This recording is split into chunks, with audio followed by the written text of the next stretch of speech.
Hameen Media Group presents your NXT Next Level Wrestling Review with your host, Big Ray and the Vet. So, are you ready? We said, are you ready?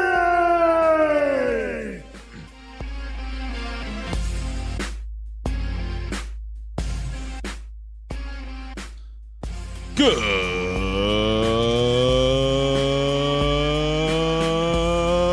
morning, good evening, good afternoon, or good night, ladies and gentlemen. This is your Next Level Wrestling Review. Let's rewind that. This is your Next Level Wrestling Review. Your NXT wrestling show review talk thing that we do here. Anyway, that's what we do here.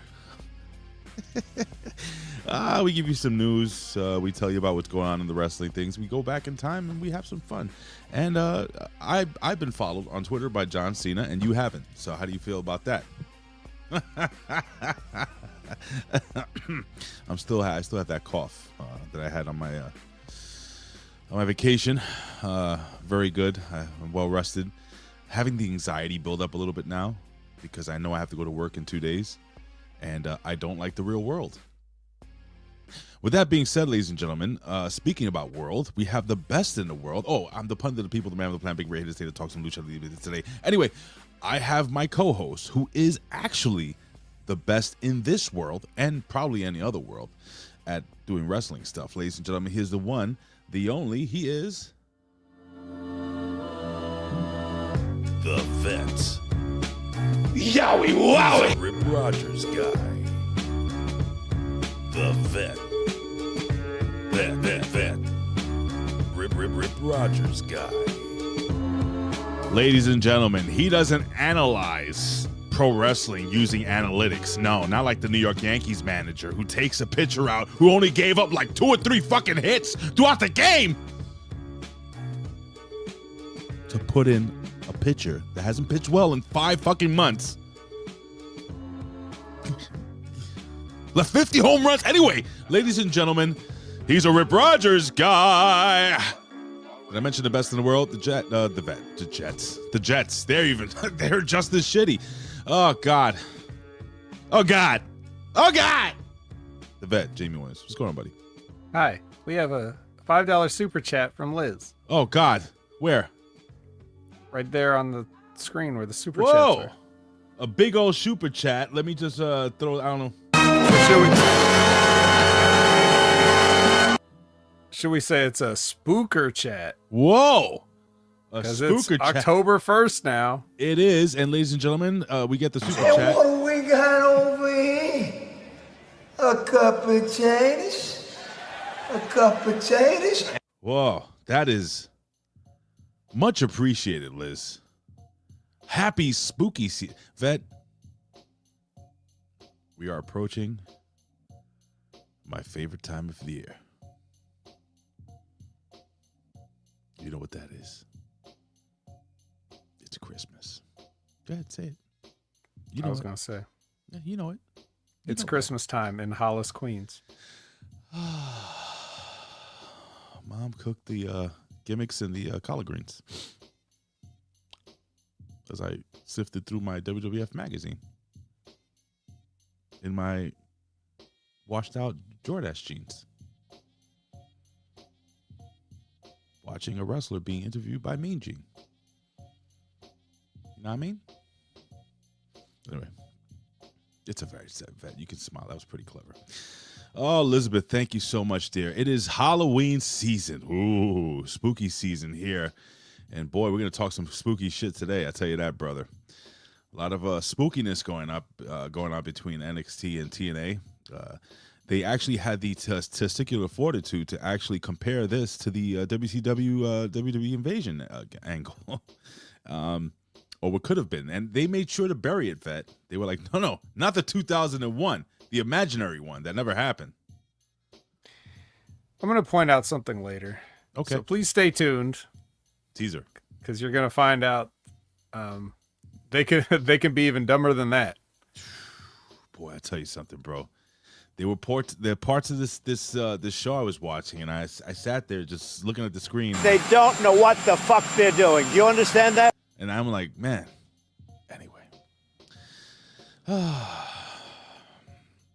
So people, vacation was great. Thank you for asking.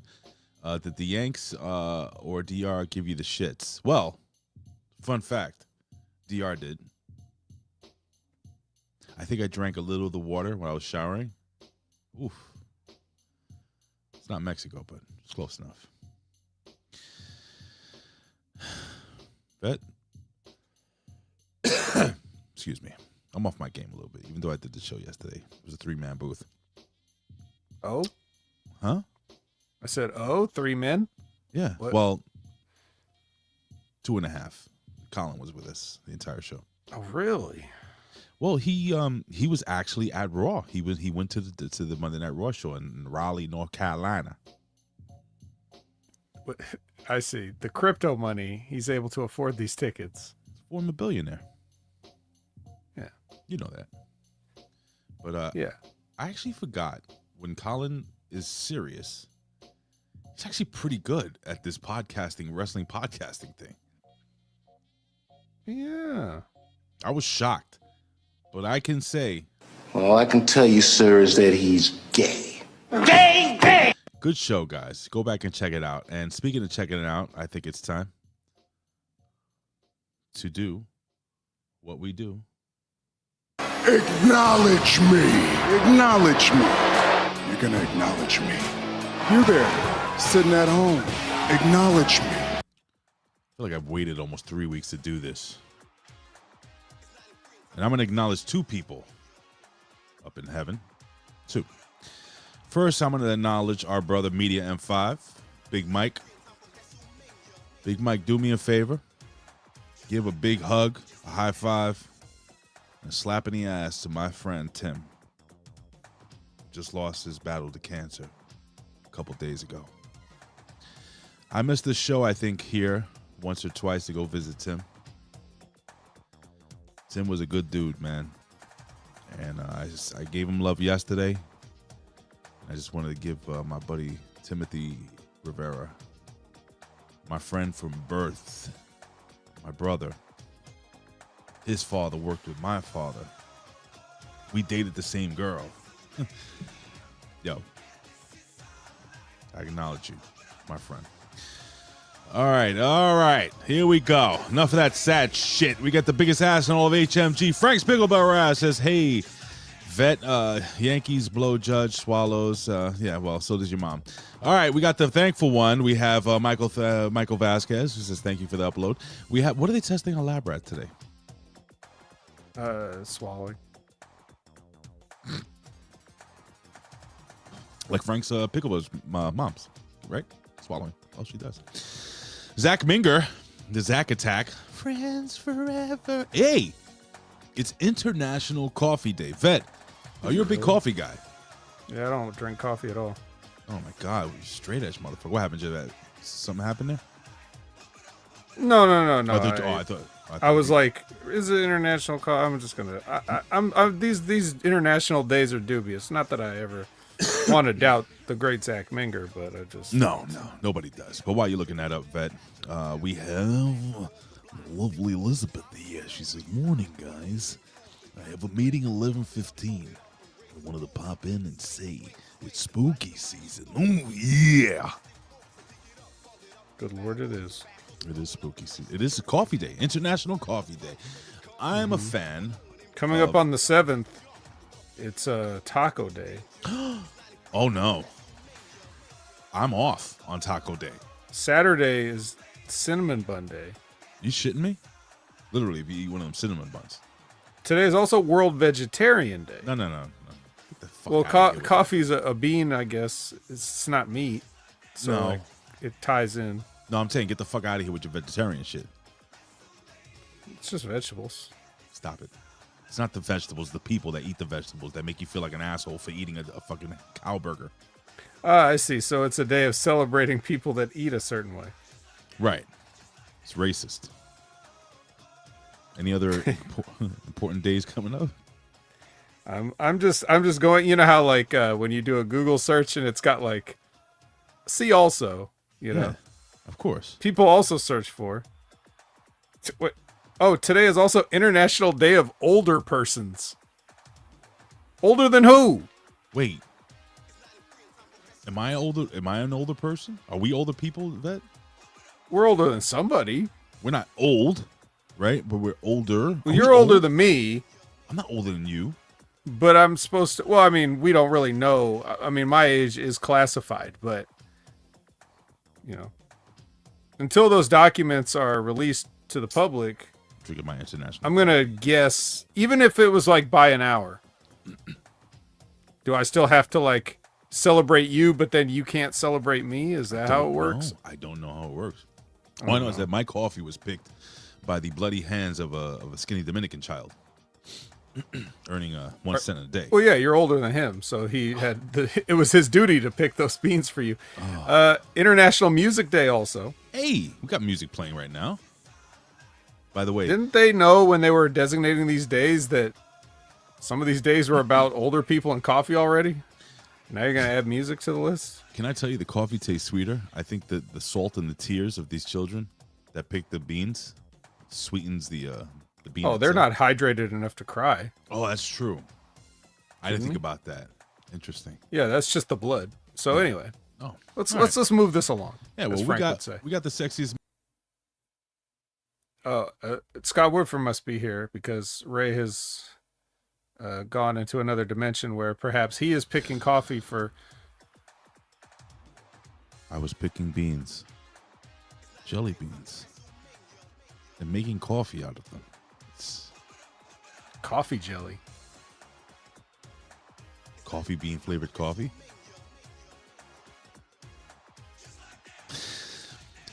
We have Lorenzo Granger, who's here. Stranger danger. It's Mr. Granger. He says, hello to greatness of amazing wrestling podcast of entertainment. Everything you said there was correct, sir. Yeah. Granger danger. Ladies and gentlemen, we got Jerome in the house. Oh, it's good to see you, Jerome.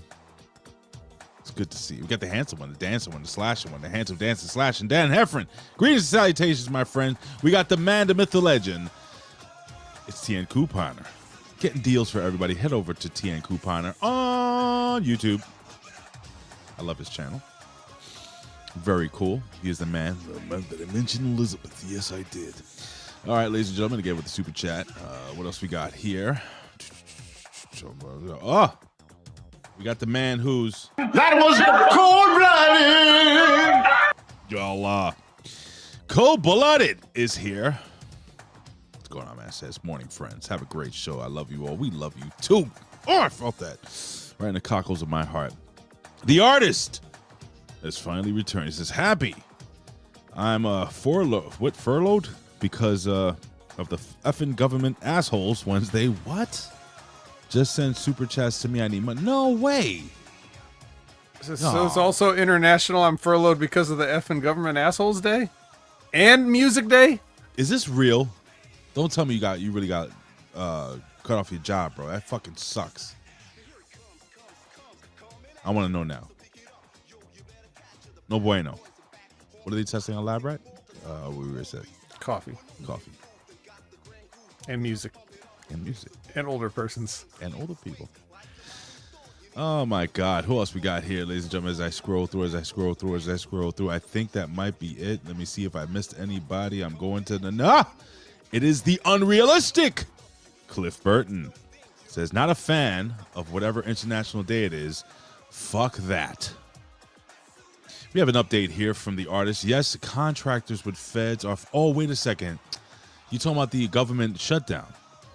That's what you're talking. Artist, what the fuck do you do for a living? You may be a friend I need to keep close to me. Don't answer that, artist. Artist, hit me up personally. You have my. Don't put it out here. Don't put it Let's out just- here.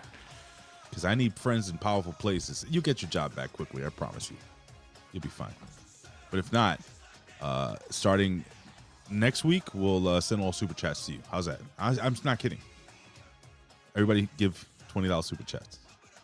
then I'll take 10% off the top. He's definitely kidding. Yeah, I'm kidding. All right. Anyway, love you. And speaking of love, ladies and gentlemen, one of the things I love to do is wrestling news. And when we do wrestling news, there's only one segment to do it on. And that segment is called the 3 Count. Yeah. This is the 3 Count. With the latest breaking news in pro wrestling, sports, pop culture, and more. Now, back to Big Ray and the Vet.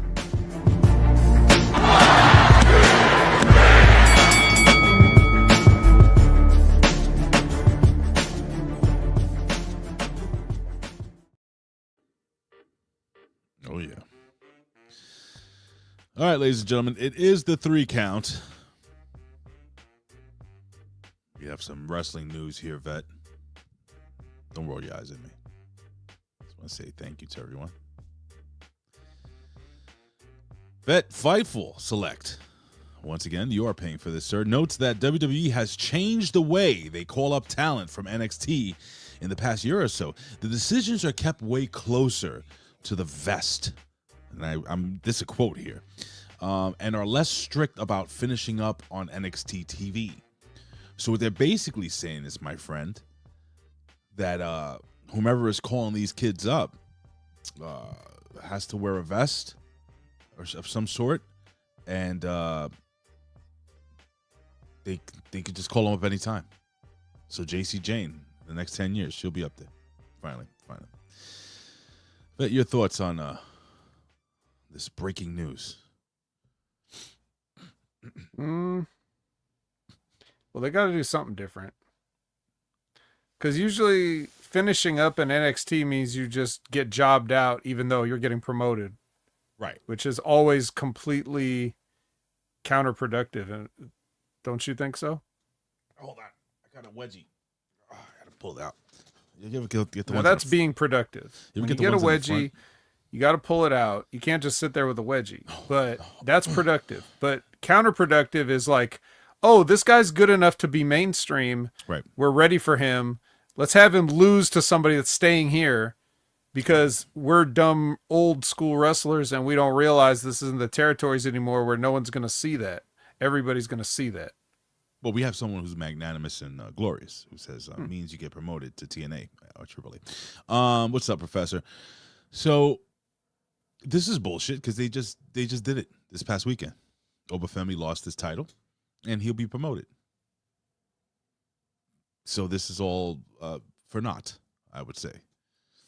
Damn, Fightful Select got it wrong. Shit.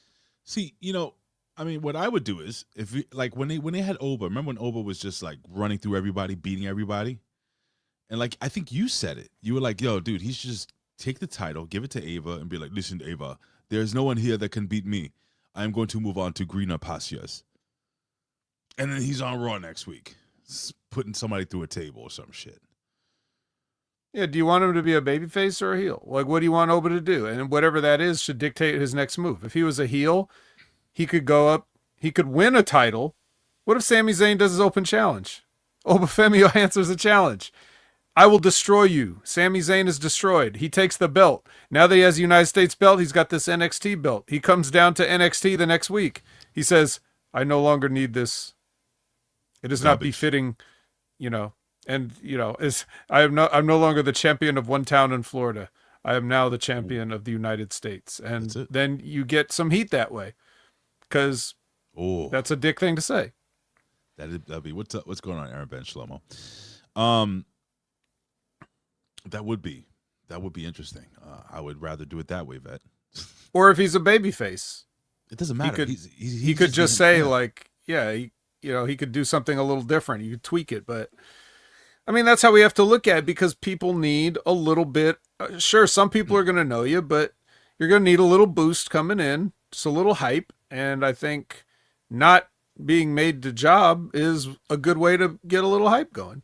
Yeah, there was a funny segment. Speaking of job, there's a funny segment where they have all the champions in the ring later. We'll talk about that. But the biggest one was the biggest person in the ring was the general manager, Ava. Anyway, Well, I guess WWE is going to WWE. So, excuse me. I'm really having an issue with this cough. I apologize, guys. I've had it since about a week ago. Anyway, for what it's worth, Mark Henry said on Inside the Ring, now this is somebody we can listen to, right? That some people think Randy Orton is being underused right now. He believes the Viper should turn heel again. Now, what do you think of that, Vet? I'm interested. No, right? Just use him better.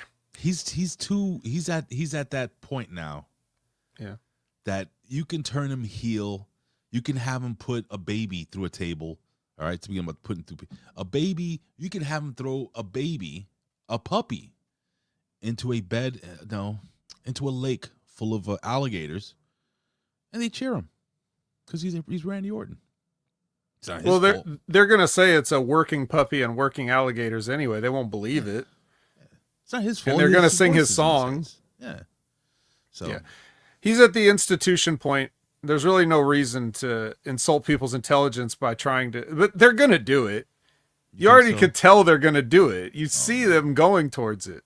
They probably think it's going to be this big long thing with Cody, right? Like, you know how they were talking about doing that, just like, and then it's going to, they really do think it's going to be some kind of a mic drop when Randy Orton just savagely turns heel on his friend Cody. Like, nah, just stick with the Randy Orton thing and use him better.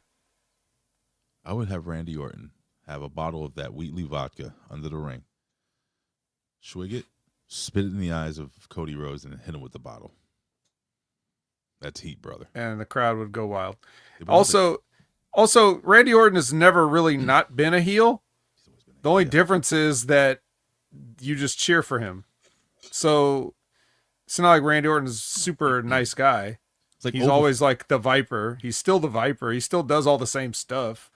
So it's like why? What does it even mean to turn heel? And the same thing I said when you brought up the story about Asuka's turning heel, which we're seeing or whatever, right? And it's just like, yeah, but who cares? Because unreal. You know, like you're just going to tell us how you came up with this idea and you pat yourselves on the back for saying you could have flipped a coin and landed on either side. You're either a heel or a baby face. It's not like some kind of a genius, rocket science formula you came up with. Word up, Vet. Word up. I agree. I agree with everything right now you're saying, which is not good. I like when we argue, but this ain't working. We're on the same page. Not good. Maybe we'll find something later. We got Brian Alvarez here. How's that? I love that guy. Well, me too. Damn. Brian Alvarez said that he heard Jasmine Nix actually turned down a higher money offer from WWE, which would have seen her go from $75,000 per year to $98,000 per year. She'll still make more on OnlyFans. Then why'd she ever sign the contract? I mean, give the kid credit, man. Listen, you know what's funny about Jasmine Nix? She wasn't terrible. And I never understood why they kept her. We might have mentioned this. Like, why did they keep her, like, not doing it? Like, she was like a manager or whatever. It was weird. She was a big girl. She was gorgeous. She actually could kind of wrestle. I mean, we were talking about Jasmine Nix, right? Yeah. She was all right. She was wrestling all the time. She wrestled too much. You think so? Yeah, it sounded like you were describing somebody else because she's not that big and she wrestled a lot. So wait, I was thinking, we're talking about the girl with JC Jane and Jasmine Nix. Yeah. Yeah. Well, I mean, there's a lot of people that are just okay. Now, she didn't have like a prior wrestling history. So she's one of those like NIL type people, right? That's got a developmental because she couldn't cut it in whatever sport she was in. So she came down to the performance center, did the same drills that everybody else did, got taught the cookie cutter way to have matches on television, and she did that. You're right. That's fine. And actually, if she felt like she was being undervalued, now a lot of people probably hear that and they have this knee-jerk reaction. A lot of fans and other wrestlers have a knee-jerk reaction when people say something like that, because they immediately act like these people are supposed to like grovel at the feet of this company, when they badmouth the company and are bitter about it every chance they get.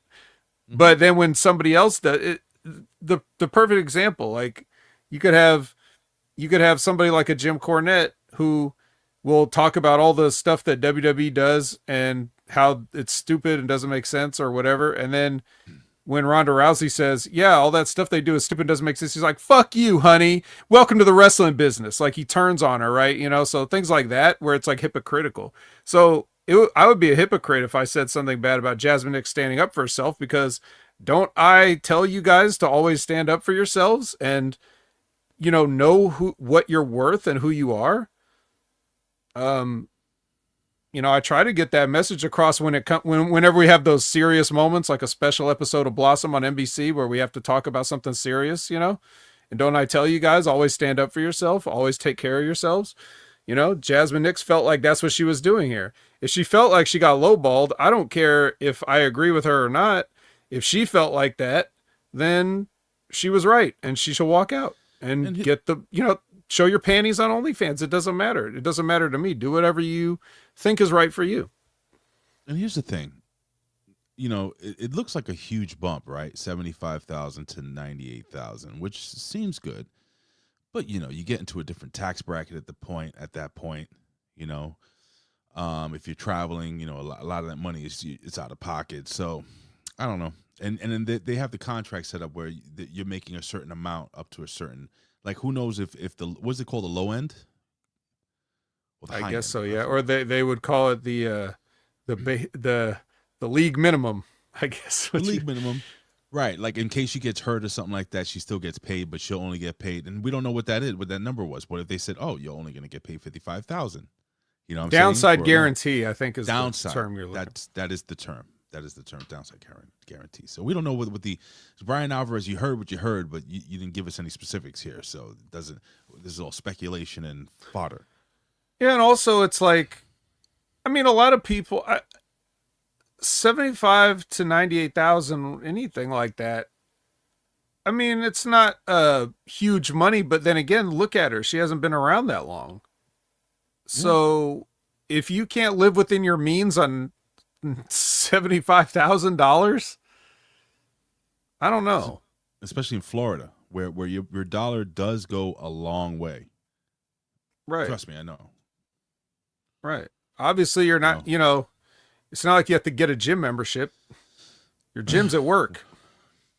We have a question here from Arabin. So it says, Vet, in your professional opinion, would you agree that OnlyFans is for the people without talent? It's an honest question. I mean, you will not see the woman like Mickey James, Gail Kim, Serena Deeb, people who failed, but only people that failed. Is that necessarily true? Because I don't know. There's a young lady by the name of Mandy Rose who was incredibly over. She was a really good wrestler, and she was super hot, and she did OnlyFans. Your thoughts?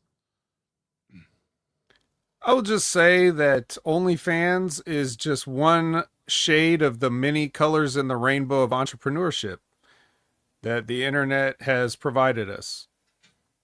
I mean, if you really think about it, it's not that much different. You basically put yourself out there however you want to do it, and you're providing a service for people that are willing to pay. So whether that's us here doing this show or her,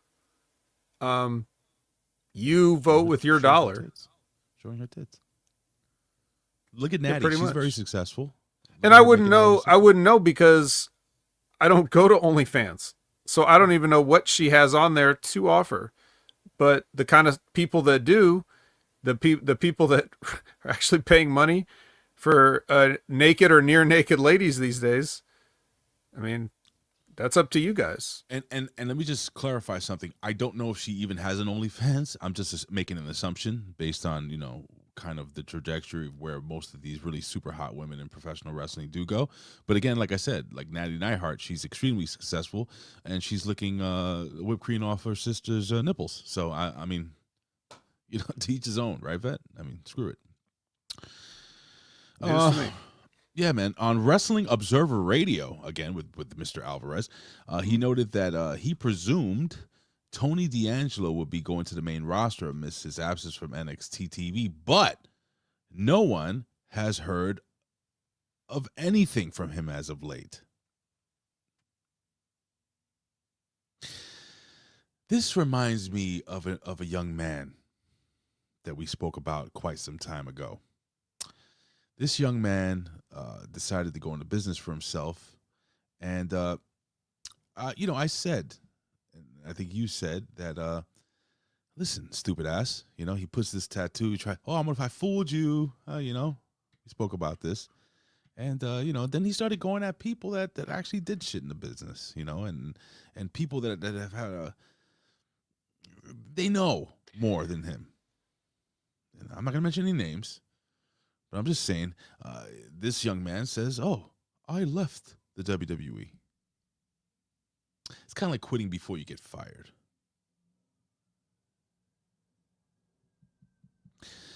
What is the connection to Tony D'Angelo, Ray, besides you just wanting to get your shit in? The connection is that Tony D'Angelo did the same shit.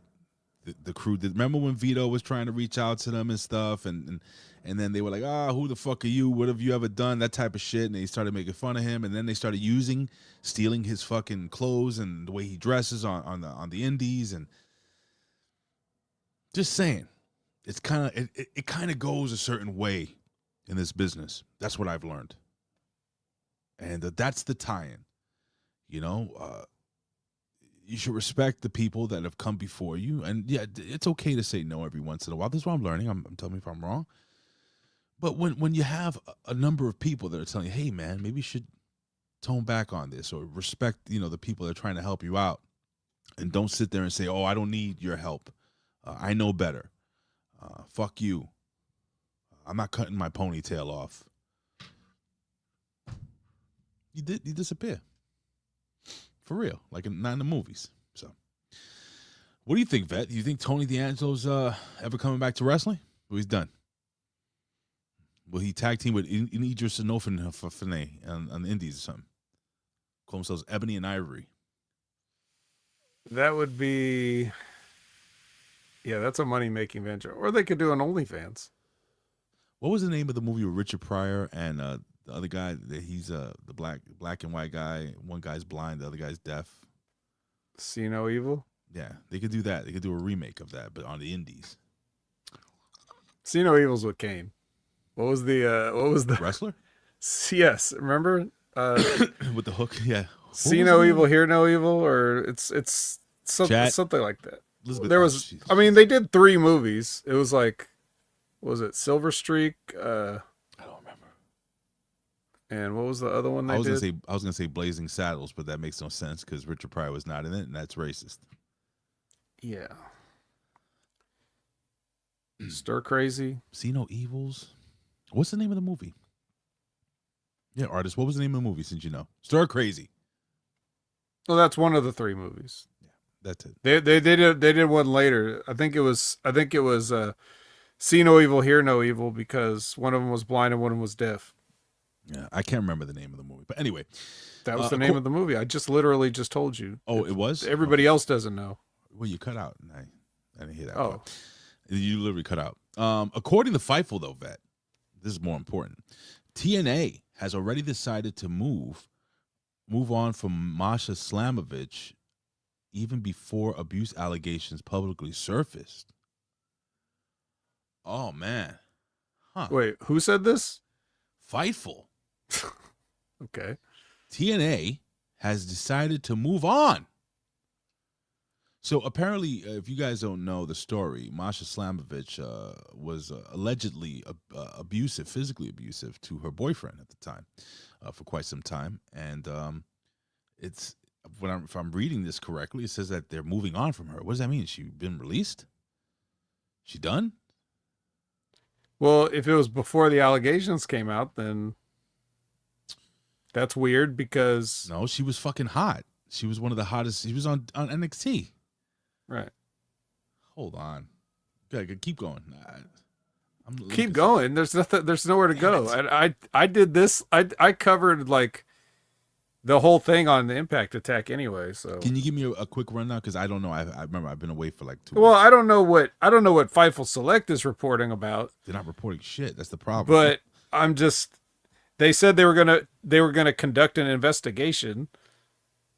So whatever that means, I have a feeling that perhaps the reason that they derailed her push was because, these kind of rumors and stuff get around the locker room, and then perhaps maybe they didn't want to. They thought if any of this was true, if the stuff came to light, maybe they didn't want to, get behind her as much as they had been. I'm reading up here. It doesn't look good. I'm looking at TMZ. I'm looking at MSN. I'm looking at Sports Illustrated. I'm looking at Vice, and all are reporting very similar things. That it looks like she may be done with TNA.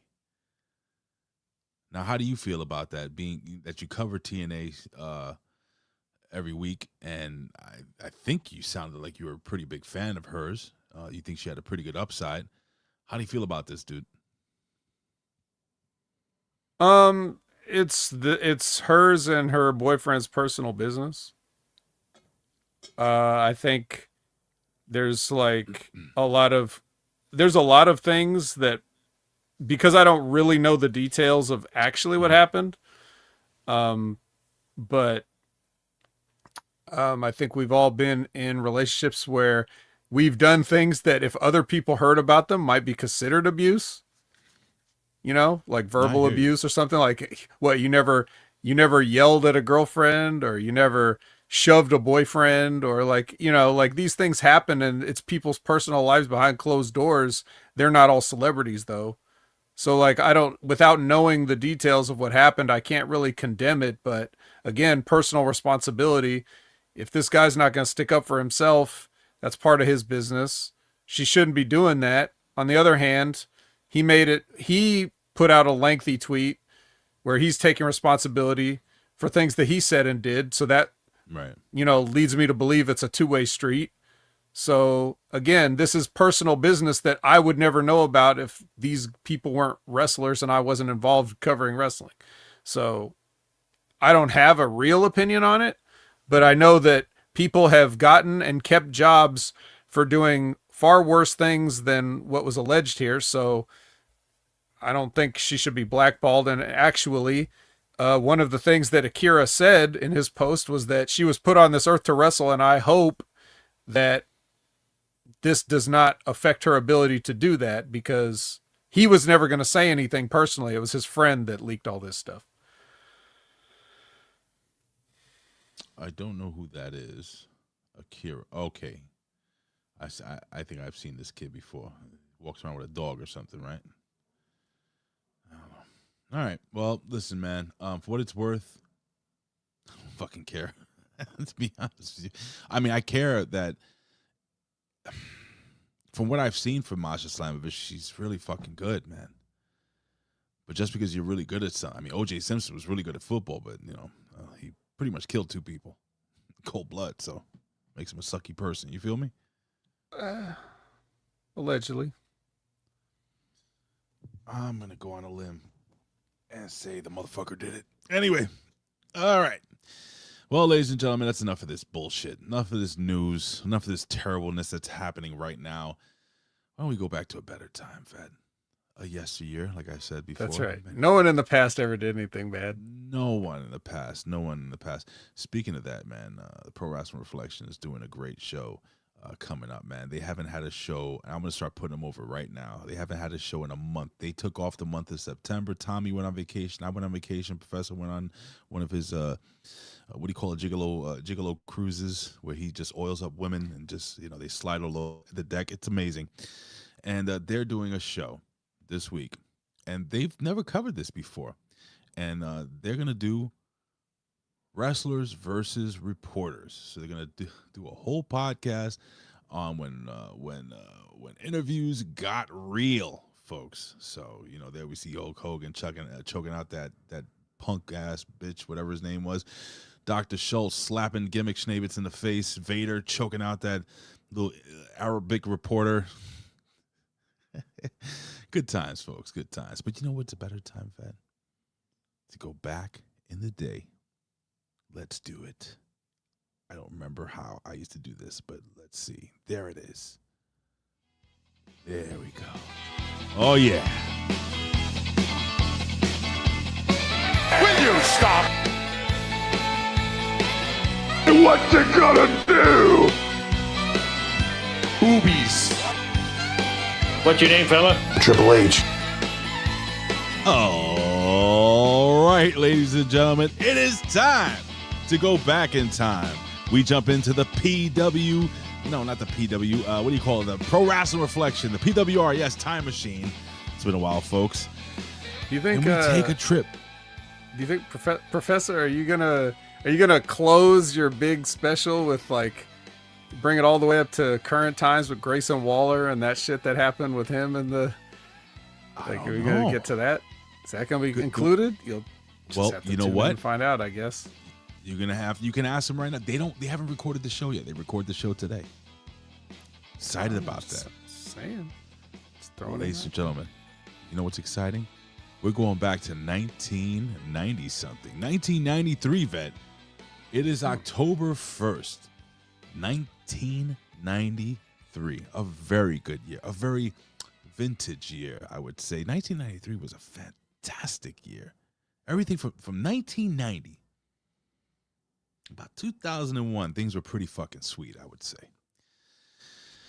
And in 1993, Eastern Championship Wrestling, you may have heard of them, ECW, presented NWA Bloodfest Part 1. I don't have the gimmick that Jimmy Hay is, the newer Bloodfest. That's all I could do.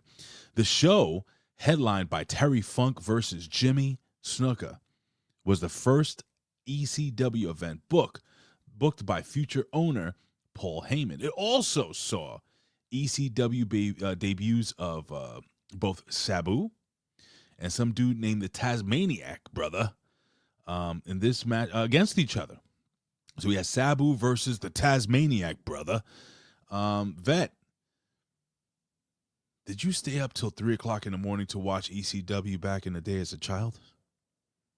Or as a young man like me? I think we talk about this. Like I had to disconnect the cable and like connect rabbit ears to try to see this channel, and then it wasn't always on.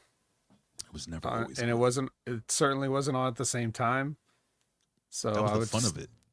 Yeah, but but this is way before that. I don't even know what the hell this is. NWA Bloodfest. It sounds like Part 1. This sounds like something Tony Khan was doing like 20 years ago on the internet. No, I'm serious. I'm dead serious. Let me tell you something, brother. I watched ECW. Now, I didn't get to see the Eastern Championship Wrestling version of it until after, but I caught it very early on, folks. I remember, matter of fact, if I recall this correctly, I had gone out on a date with my girlfriend Rachel at the time.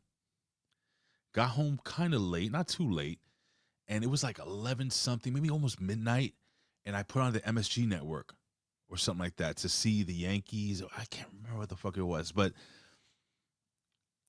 I remember seeing these. Who was it? Was it Ken Shamrock? No, that was TNA. Anyway, I remember seeing somebody that I recognized from the WWE there, and now for some reason I can't remember who the fuck it was. Oh, Terry Funk. It was Terry Funk. And he was on the TV, and something was... they were throwing chairs in the ring or something like that. It was a... Remember when they threw all the chairs and hit Terry So Funk? you just, in this random time, just happened to see the most iconic moment of ECW. They were doing a recap. Joey Styles was doing a recap of it. You know, and I was like, what the fuck? And then there was a match, and I can't remember the match, but I remember watching and saying, what the fuck is this shit? And I thought it was some crazy... I had heard of Japanese like shoot fight wrestling, so that's what I thought it was. But they were talking English. I was like, what is this shit? ECW is fucking crazy, dude. And then I tuned in the same time next week. It wasn't there, and then it was midweek at 2 o'clock in the morning. I saw it. It was crazy, man. Good times, good times. Vet, were you a fan of Tasmaniac, brother? I didn't even ever actually see him do that. I heard about it. I didn't know. Well, check this out, Vet. We are now in the year 2000. The now Extreme Championship Wrestling presented their Anarchy Rules pay-per-view in front of 4,600 people. Excuse me. From the Roy Wilkinson Auditorium in St. Paul, Minnesota. In the main event, Vet. Jerry Lynn defeated Justin Credible to win the ECW World Heavyweight Championship. Your thoughts? ECW was in a steep decline. So bad. Just incredible, man. Was he over, brother? No. Francine? Moreover. What's who's Tommy Dreamer's wife's name? Beulah McGillicuddy. Man, she aged well, didn't she? I'm not even joking. She looks fine. There's some women, I'm saying this respectfully, that they put on some weight and a little age, and something happens that's just like magical. It's like, when a woman's pregnant and they have a glow about them. No. Oh. Absolutely not. I don't know about that. Yeah, well. That's just something I hear people say all the time. It's true. And then I go, she's fat. Oh, hey. What? There's a baby inside of her. 2005. Fat. I like fat babies. They're adorable. 2005. Wait, what Jerry Lynn, EC. Hey, Professor, Vet had a question. He asked if you guys were going to talk about the Grayson Waller attacking the referee over there. I mean, the reporter over there in Australia, right? Was it in Australia? I don't remember. Yeah, you're going to talk about that during the during this. So, Professor, tell us. Anyway. 2005, TNA Impact debuted on Spike TV, folks, marking the start of the most successful period in the history of the company. Starting at an unfavorable 11 p.m. Saturday time slot, the program moved to a strong Thursday night primetime slot within 6 months. The show debuted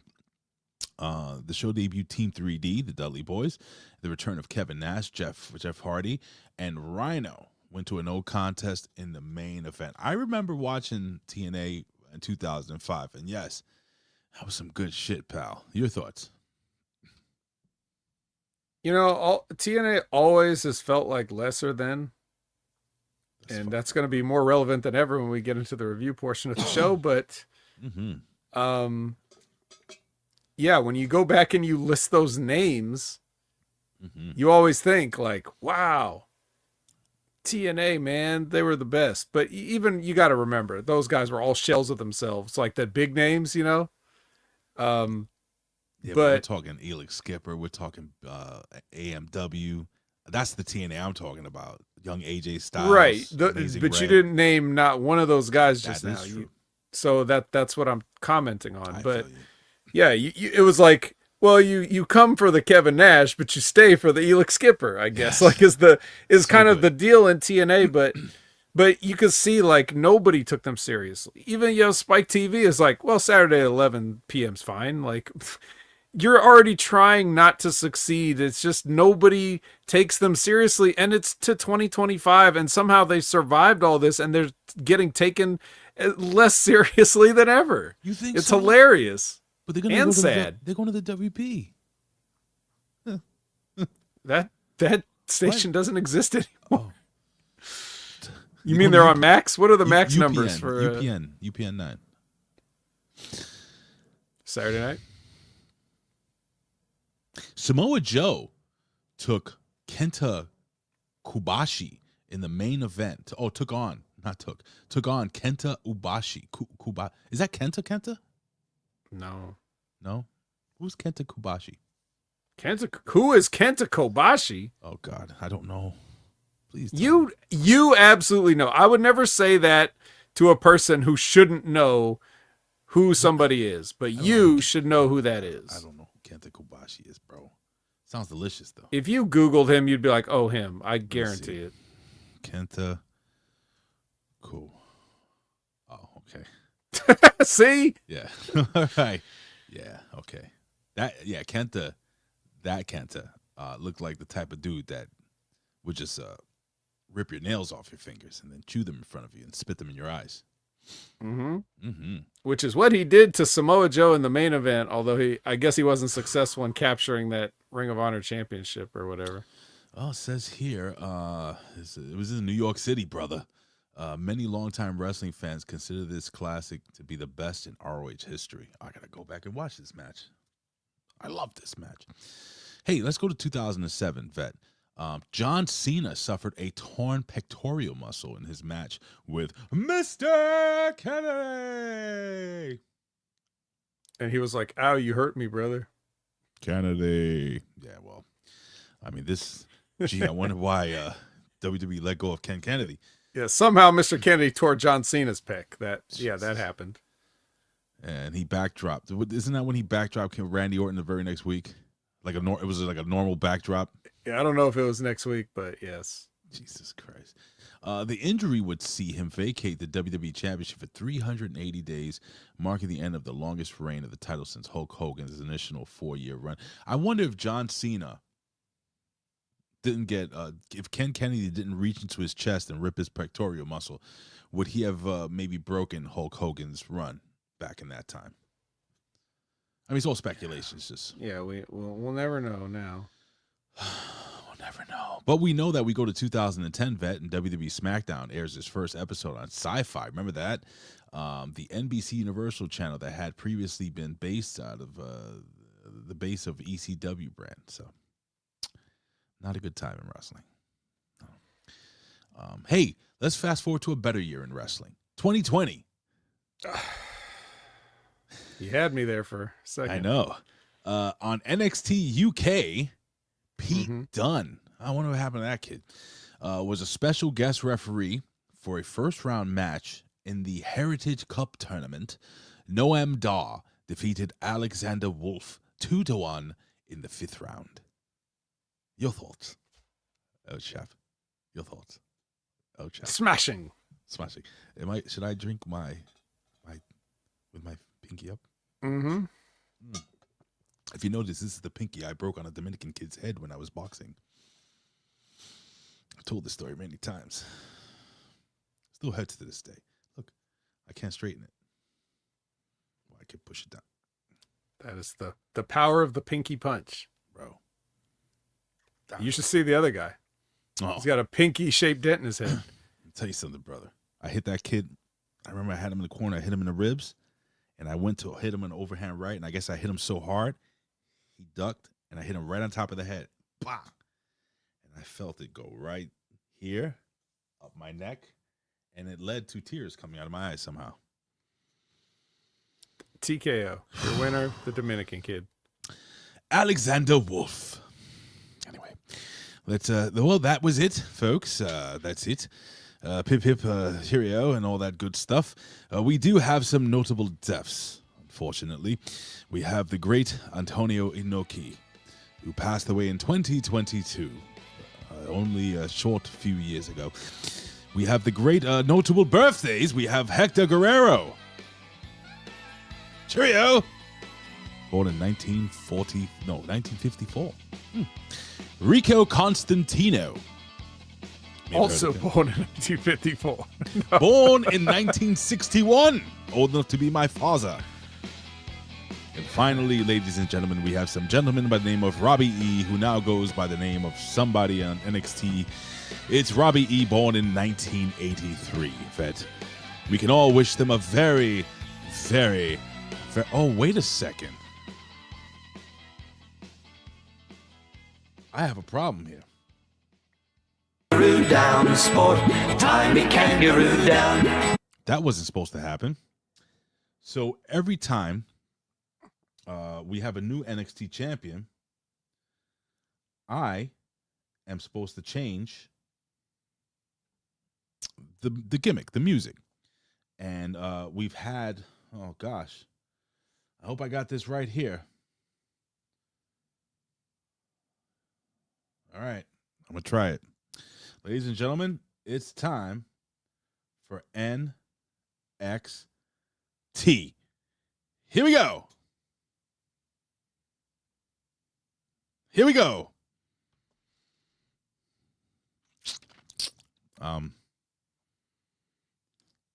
You know the ad blocker thing that you told me to get? It's not working. It's doing this. So I really don't know what to do here. Maybe I could just. Hey, Vet, remember back in the day? At the very least. Remember back in the day? Should just play on a non-ad blocker. Yeah, I know, but then the ad should be over by now. But that's the thing. It should be over, but it's just spinning. Can we hum the theme? I don't know how his theme goes, actually. Are you serious? You don't know how his theme goes? All right, I'll do it this way. Can you play Obafemi's theme? I can't play Obafemi's theme, but I got it here. Here we go. Ladies and gentlemen, this is my fault, my bad. And we do have an ad. I went to the actual app, and I should have done this before, but I apologize, ladies and gentlemen. I've been away for almost 2 weeks. I haven't updated this. And, of course, I don't just get the regular ad. I get the 1.5-minute long ad that I have to skip through one and then hopefully get through the second one within 10 seconds. Ladies and gentlemen, it is time for NXT.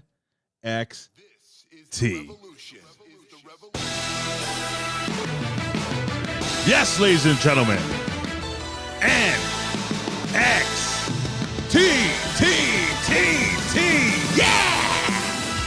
Yeah! Ladies and gentlemen, it is NXT September 30th, 2025. Ladies and gentlemen, we are live from, I guess, Florida still? I don't know.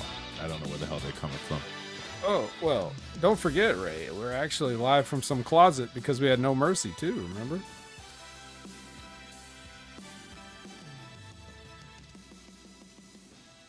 Ray, did you try to just skip over No Mercy completely? Did you watch it? Of course I watched. Damn it. I mean, watch is always in quotation marks, but yes. I would never. Who would I be if I didn't do my due diligence? But I can make you a promise. Hold on. Go ahead. What's the promise? I don't think you're listening to my promise. No, what's your I think promise? you're distracted. Well, I'm typing in the notes. I need your full focus for my promise. I can get us out of here in well under an hour with both. Bullshit. All right. Well, and I'm going to include the kickoff show. There was a kickoff show? That's how confident I am. And that's why I'm the best in the world. All right, let's do it. Tell me when I'm telling lies. All right. Kickoff show for No Mercy. Tavion Heights sits down with the music. You know how they do the interview because you can't just have a silent interview. Mm-hmm. I learned some things about Tavion here. What's that? He loves 3 things. Penis?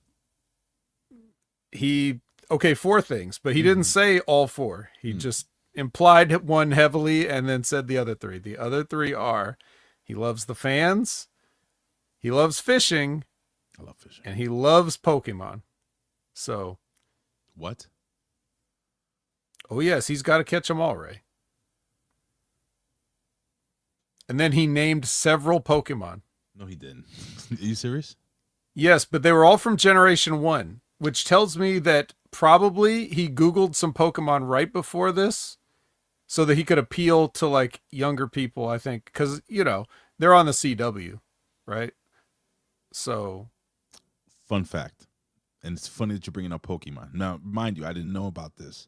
When I got, when I got sick over in Dominican Republic the first night or two when I was, I had the shits. I said, honey, I've gone full Squirtle. Ah. And my wife was like, what is a Squirtle? I said, well, it's a Pokemon, honey, that, shoots out water out of its mouth. But it said I'm shooting water out of my ass. Mm-hmm. And she found that to actually be hilarious. Wow, even after you explained it, it was hilarious. Because I would be like, oh, God, Squirtle. And I would get up and run to the bathroom. And and this was like an ongoing joke for the first 2 days. So we would be walking to get a drink, and I'm looking around for a bathroom. Honey, I got Squirtle time. Man, I don't know how this woman loves me. Continue. The other sit down interview with music underneath it was Lainey Reed. Oh. And I have to say something after watching this, or kind of watching it, or half-ass paying attention to it, or even just looking at her for a second. Mm-hmm. I had to apologize. Well, she's hot. I owe an apology to Fallon Henley for any time I may have disparaged her. Fallon Henley's hot, right? Well, I didn't really. She's still not, let's say, my cup of tea, right? But she's hot. Yeah, but Fallon Henley's not my cup of tea. But after seeing Lainey Reed on my television for several times and hearing her talk, she's not even a beverage at all. I don't know what this is, but please stop it. Anyway. Squirtle. No, not Moose, Frank. Not Moose is not Tavion Heights. Tavion Heights is, and I don't think he's a Pokemon guy. I really do just think he's trying to be a baby face and he doesn't know what to do. Maybe Shawn Michaels told him, "Hey, kids like Pokemon, say some of those." maybe that's what happened, because it definitely seemed like that kind of a deal. All right. So, No Mercy. Mm-hmm. The funny backstory of this is Ray texts me a picture of him watching No Mercy. I text back, I really don't want to watch this. I'm not watching this shit, I think is what you said. Yeah, something like that. No, I said, I really don't want to watch this. Right.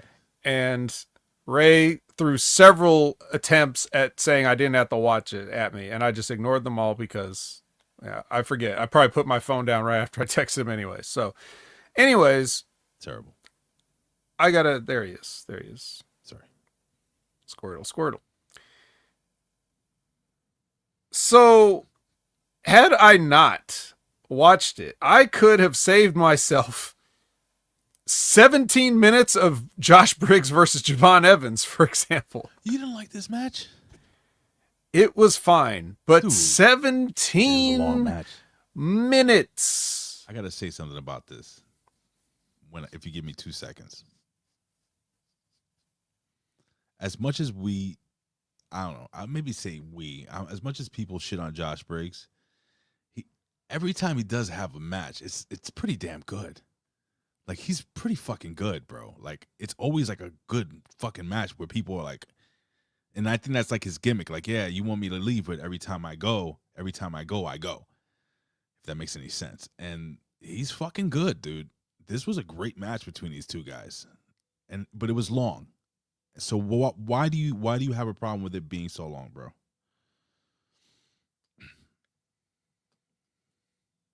I have a problem with this whole thing, this whole show existing. Go for it. It's another one of these shows that they're just doing just because the venue looks like shit. It looks low budget. No one cares about any of these matches. No one asked for them. Mm-hmm. But you've got a title match on here. So, like, I guess that's where, you're expecting this whole thing to be. It's like we need to quickly coronate Ricky Saints. All right. So let's throw some bullshit event together. That's what it felt like. Now, I'm not saying that's what happened. I'm not saying that isn't what happened, but that's what it felt like. But let's not us spend 17 minutes on it, because Javon Evans wins, of course, which you can't take Josh Briggs seriously if he can't beat Javon Evans. I'm sorry. I don't, even with all the future and upside of Javon Evans. Sounds pretty dope, though. But you have to admit, Ray, that in sports, sometimes there's a person that just has your number.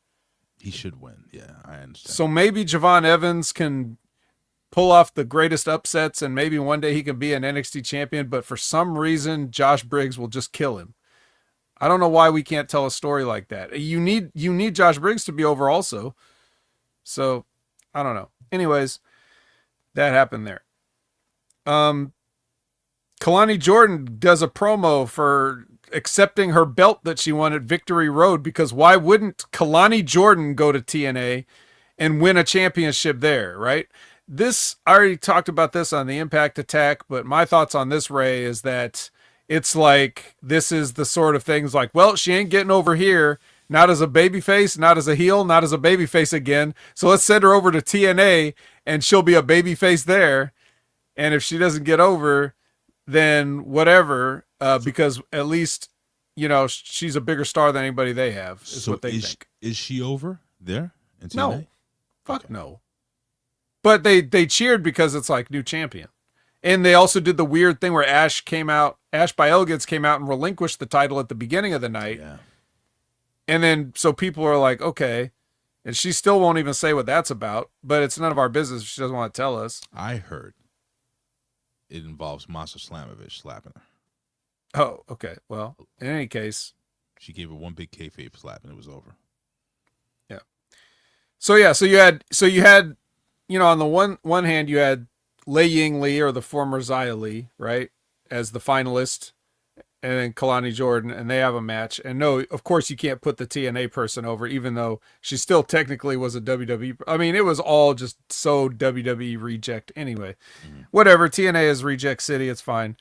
Sol Ruka versus Jaida Parker. Now, this match can't go 17 minutes, but for some reason, a Speed Championship match is 5 minutes. So it's still almost twice as long as a normal match. What a rib. Did you like the color grading in this match, Ray? What do you mean? Well, you see, the lights in the arena are green when the match starts. Yes. And then it turns orange when it gets down to 2 minutes. And then the last minute, it's red. Crazy, because, my friend, I didn't even realize they did that. That's something that maybe the announcers should have put over. Did they? Did I miss it? Yes. Oh, shit. Well, they should have did a better job of putting it over. Yeah, I don't blame you for missing it. I don't remember. Sorry, guys. Well, anyway, so Zarya ended up spearing Lash Legend. Oh, no.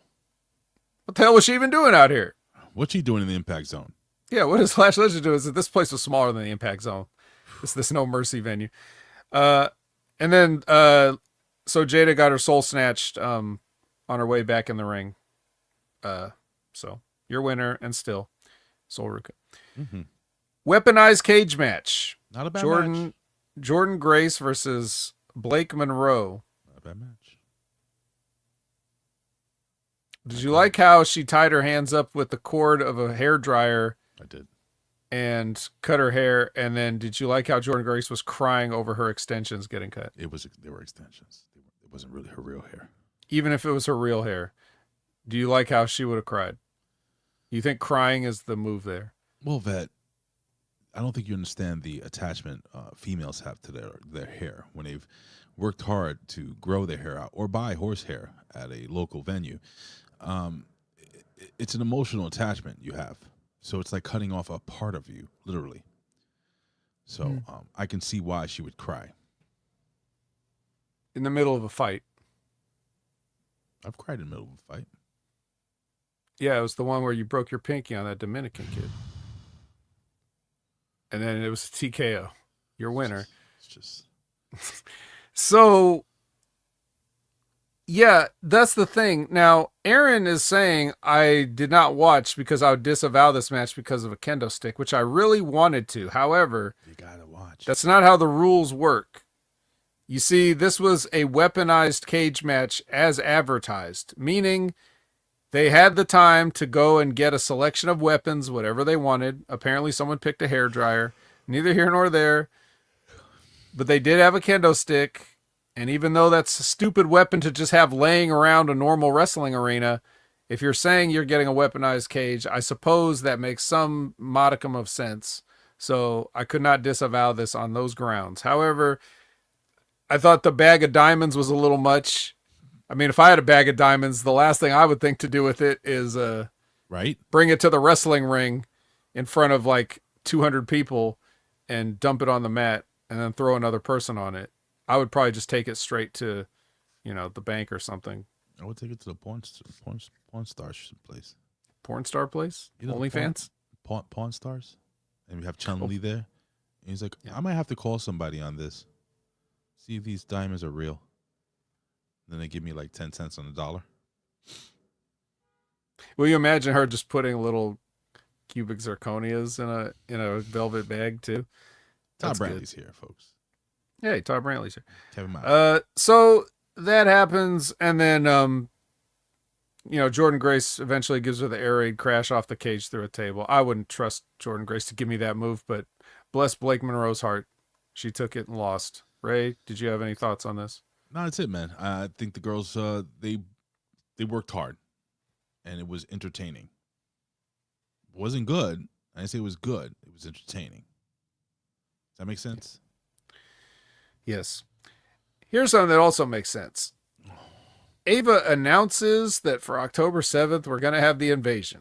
Well, at least it was announced as invasion back then. It's different now.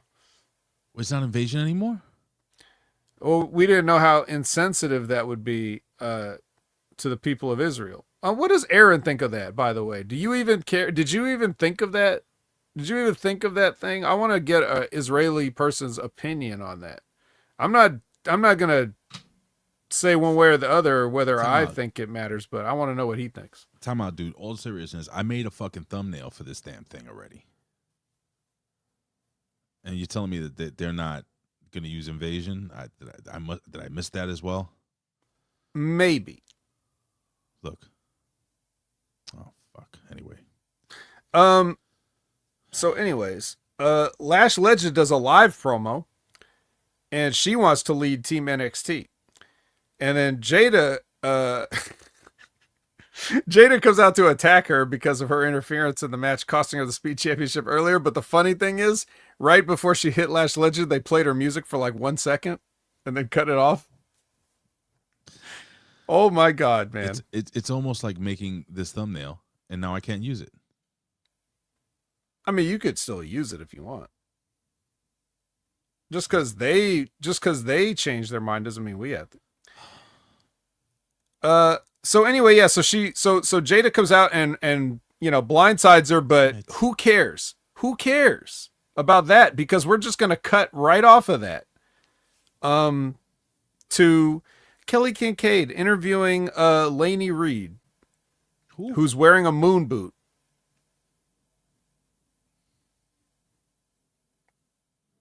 You promised we'd go faster. Hey, we're plenty of time. We're ahead. Lainey Reed's wearing a moon boot, and Lola tries to be nice and say, "I hope you get better, mommy." And Lainey's like, "Shut up." And she's like, "All right, bitch, fuck you then." Pretty much. Yeah, Tavion Heights versus Ethan Page. The great Ethan Page. Yeah, defend this match. Ethan Page. That's his defense, Your Honor. The defense rests. Yeah. Okay. All right. Well, we'll let the jury decide. Top rope power slam to Tavion Heights, and that's not good enough to even try a cover. Just pick him up, hit your little shitty Matt Hardy move, and that's Excuse good me. enough. That is called the twisted grin, my friend. It sure is. And then El Io del Dr. Wagner comes on the screen and says some stuff in English. Something about a match. Talk about the fact, and Aaron Ben, hold that thought, Aaron Ben, for a second. Talk about a guy that nobody gives a living shit about. Not only here, but in Mexico. They didn't want Dr. Wagner to go over, Junior. You know that, right? Over who? Dr. Wagner's kind of like another guy, a nepo baby, like somebody who, like. Well, yeah, and they were kind of like, they're kind of like on him, It's like Vikingo. He's being pushed down their throats. So, and now they're pushing this guy over here. Who cares about this guy with a stupid belt? I used to make wrestling belts out of cardboard, aluminum foil, and duct tape that look better than half the titles in AAA. Just telling you, when I was a kid. I made a dope U.S. title. And I made a Puerto Rican title when I was a kid. Yeah, I don't know. Well, there's Aaron's response. He said, I did thought of that. In my opinion, knowing WWE blackballed us, they do not care. All they care about is Arab money. So I think that even though it hurts, WWE does not care about the Israel. Well, they did change the name of Invasion for sensitivity reasons. What do they call it? What do they call it now? What is well, I guess it's going to be called Showdown, but oh god, I don't know. I don't know if they're actually going to call it that or if that's just what they said on TV. Because we'll talk about that. But it's Showdown. Showdown, yeah. Hey, I like Dr. Wagner's dad. Yeah, Dr. Wagner, who was awesome. already a son. Is Dr. Wagner Jr. is the one that got over. I don't know if his dad was really that over, but Dr. Wagner Jr. was the guy that got over all around the world. I like him. And what's this kid now? This is Dr. Wagner Jr. Yeah, he can't be Jr., so they have to do son of Dr. Wagner Jr. Hijo de Dr. Wagner Jr. Yeah. That's just a classic luchador thing. Hijo de Vikingo. That's like that's what LA Park Jr. but he has a brother too, so it's Hijo de LA Park. Hijo de LA Park. So now like he's got the, it's not like his son's son, but since he has two sons, they could each have a different. Anyways, why are we talking about that? Kelly Kincaid and Miles Bourne. Miles says some generic shit about he's ready to defend the house. I couldn't understand him. Yeah. Mike Santana does an Instagram promo. Kazarian does an X promo. Then we get Lola Vice versus Reptilian Britt Baker. My God, we're just never gonna stop with this, are they? A masked someone came out and KO'd Lola Vice, and that allowed JC to retain. Who was the most over person in this match? In this match? Mm-hmm. It's kind of a trick question. The most over person is Lola Vice, I would think. Not even close. Wow. Her father. Oh yeah, that's right. That man put on a show. I believed he was angry his daughter was getting fucked over. Probably was.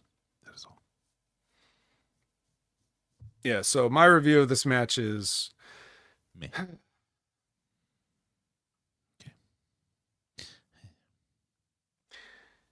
And then we get a Moose Instagram and an Ali X. And then finally we get Ricky Saints versus Obafemi. I mean, whatever, man. What do you got? All that work down the drain. Oh, man. Listen, I like Ricky Saints a lot. But he beat Obafemi clean. No debauchery, no, like, I don't know, man. What do you hit him with, like 3 DDTs and then hit him with the springboard or whatever the fuck that was gimmick? Why couldn't he do the Rochambeau on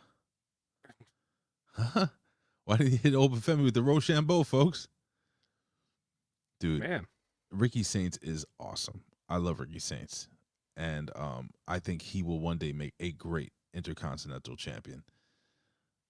But my goodness gracious, beating Obafemi clean, dude. I don't care how many fucking finishers you hit on Obafemi. It should have been Obafemi making some horrible mistake that cost, like running into a turnbuckle or something. Like, you know what I mean? Something. There's no way Ricky Saints should beat Obafemi that clean, dude. Obafemi is fucking awesome. I don't know, Vet. I don't know what to tell you, bro. I was, and it sucks. Like I said, I like Ricky Saints a lot, dude. It's just this doesn't work. Not for me, brother. Anyway. Well, Josh always coming in with those deals. He says you can get the Ricky AEW figure on clearance for $8. Can you? Walmart. Yep. Well, anyway, looks like we've got we've got another show to do some clearance on. So let's clear out this show and get out of here. Damn it. But guess what? But hey, I got good news on my keyboard. Go ahead. What? I have a You wireless. did what on your keyboard? keyboard?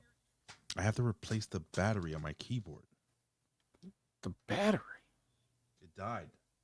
You have a wireless keyboard? Yeah. I got Well, batteries excuse right me, here. Your Majesty. Shit, I'm not gonna use wired keyboards like certain people. Are you kidding me? You gotta take my keyboard in the bathroom when I. Anyways. Good news is we get to skip 5 minutes of the show because that's how long they took for them to recap No Mercy. And we're going to start with Ricky Saints. And he's in the ring. And then Reptilian Britt Baker interrupts. And then Ava comes out and makes them the team captains. And then Santino comes out. And then he says that his team captains are Santana and Kalani Jordan. My God, the intrigue. Oh boy. It's like Game of Thrones. Whose side is she on? My answer is who cares? All right, Lash and Jaida walk. Slater and Evans meet the Culling. So like a group of creepy white people and a couple of black men. It's not foreshadowing anything. They'll meet again in the ring though. And also Lyra Valkyria is inexplicably still there, and she gives Dark Paxum a doll of Dark Paxum. Or no, she gives her a doll of Lyra Valkyria. Excuse me, she gives her a Lyra Valkyria Barbie. And Dark Paxum loves it, because she still loves Lyra. I don't know what's going on here with my keyboard, dude. Do you need a keyboard for anything? Yeah, I got to type in I don't have the fucking notes in front of me. You don't need the notes. You just need to listen and pay attention and remember. Got it. I have the notes. Go ahead, bud. Lash versus Jaida. Mm-hmm.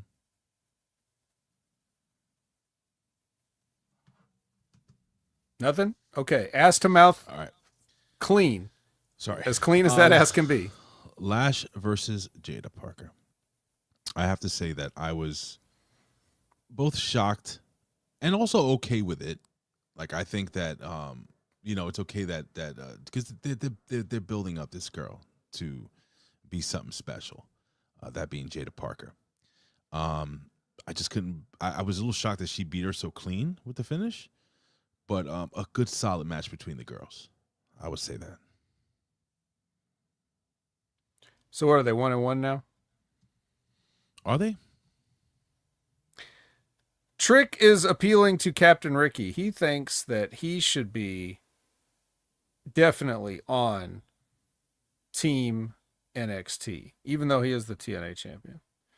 But Ricky thinks, Javon Evans. And then Trick is like, well, how about Josh Briggs? And Ricky's like, how about Miles Bourne? And they're like, let's have those two fight it out for the last spot.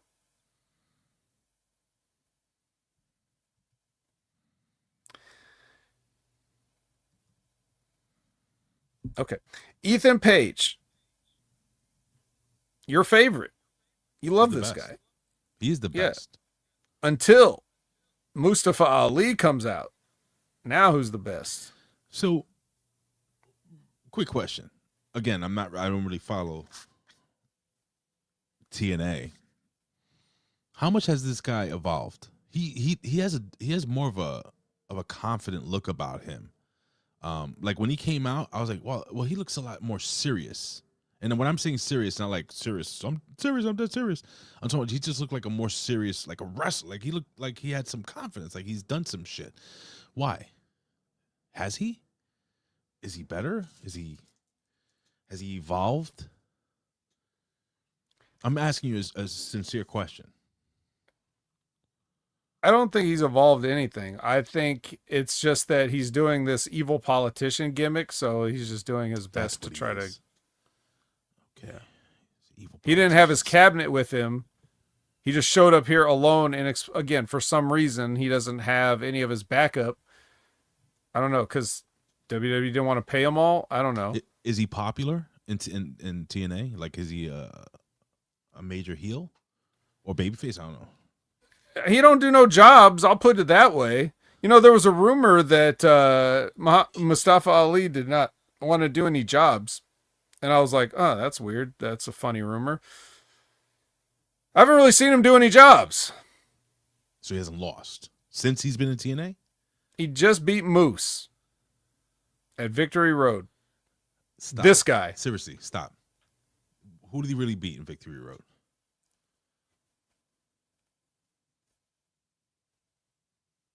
For those of you on audio only, I just did the Moose thing. How? Did he hit him with a car? No. How did he get a car into the ring to hit him with it? Because that's the only way I can see him beating Moose. Didn't do it. How did he beat him? Please don't tell me he beat him clean with a finisher. No, it wasn't clean. Okay. Well, at least he cheated, right? Would he shoot him? Stab him? Use chloroform? Some of that. Okay. No, not really. None of that. It was like, I don't know. He probably like got distracted by somebody and punched or something.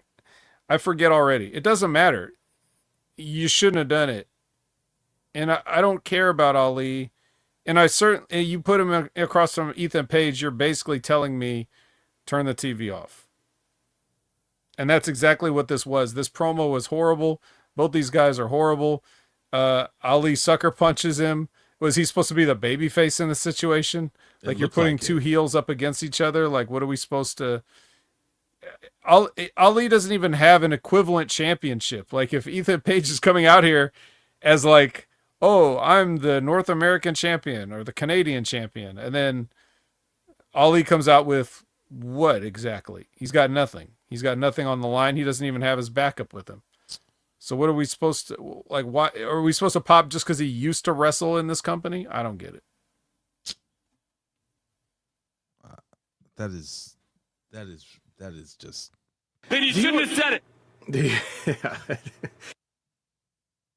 So I think JC actually wants Sol Ruka on her team. And she says her own buddy Fallon can fight it out with Lola for the other spot. It's kind of fucked up, right? Yeah, well, what do you expect? She's reptilian. That she is, folks. The Hardys. You remember them. Greatest tag team of all time, some say. They get a package here where they're... I would say Legion of Doom. Well, the Hardys would say Hardys. They did a lot of drugs. Yeah. They want a challenge for the NXT Championship. Mm-mm. Miles Bourne versus Josh Briggs. Now, what were we just saying about Josh Briggs? I said every time he has a match, it's a damn good match. Was this damn good? No. What's Miles Bourne's fault? Well, what do you think about this finish where Matt Cardona comes and grabs the chain out of Josh Briggs' hand as he's trying to cheat? If you ain't Because what he has to do with this, let me tell you. Let me take a deep dive and a breakdown into why Matt Cardona came out here to interfere in this match. Why? Because someone said, hey, we don't have anything for Matt Cardona, so just throw him in this match. They don't fucking have a clue why he's out here. Nobody does. It makes no sense. There's no history with any of these guys. He has a history with Josh Briggs. Which is? I don't know. Right. No one else does. It certainly doesn't have a history with Miles Bourne. Miles Bourne hasn't been around long enough. Like he's been Matt Cardona longer than Miles Bourne has had a wrestling career. Wow. This is it's interesting. So anyway, he hits the Born Again, which is the zigzag, which is the danger zone to Josh Briggs. The danger Josh Briggs loses twice in a couple of days. Like Top Gun? Dolph Ziggler wishes it was like Top Gun. I have a video of me and my buddy Tim reviewing WrestleMania. I forgot what WrestleMania it was. It was like WrestleMania 20 something. And I love you, Timmy. But Timmy thought that Dolph Ziggler would be the modern day HBK. A lot of people thought that. I mean, a lot of people don't really know what they're looking at in wrestling. Yeah.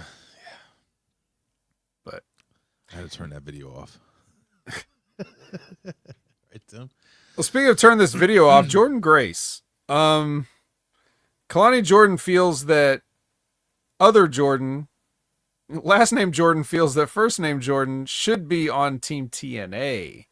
Come on, TNA. You just left there. It only makes sense. You should be on our team. And then they say his name and he appears. Right.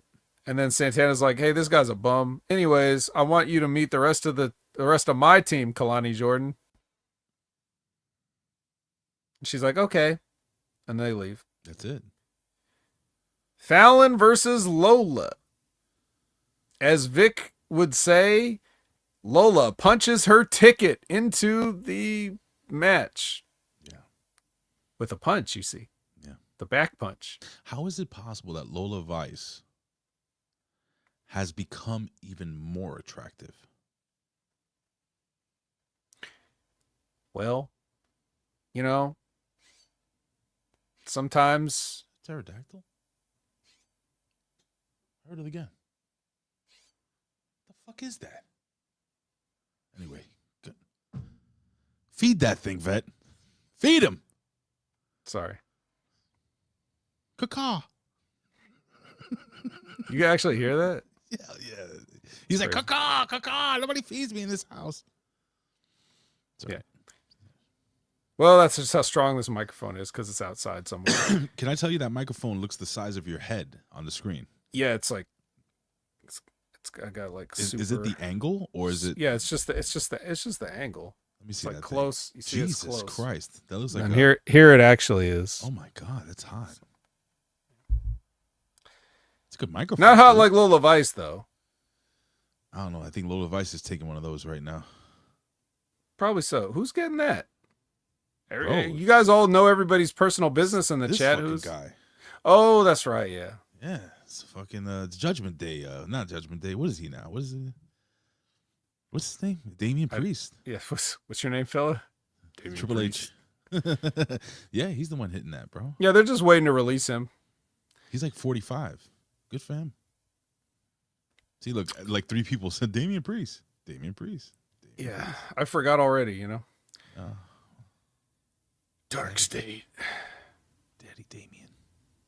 Dark State responds. Yeah, we'll take you on, Hardy Boys.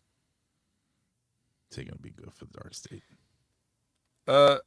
So Fatal Influence is in the kitchen, and you know, JC's like, man, you really blew it, Fallon Henley.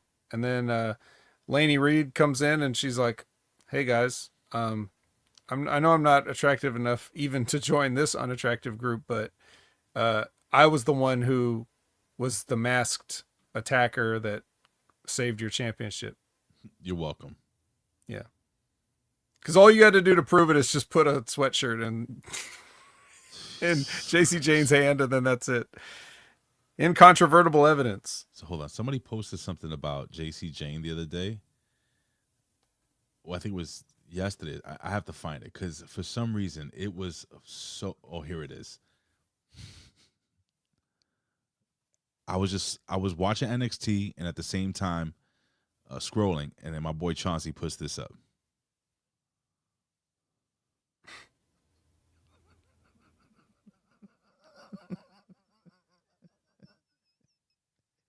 The fucked up thing is it kind of looks like her.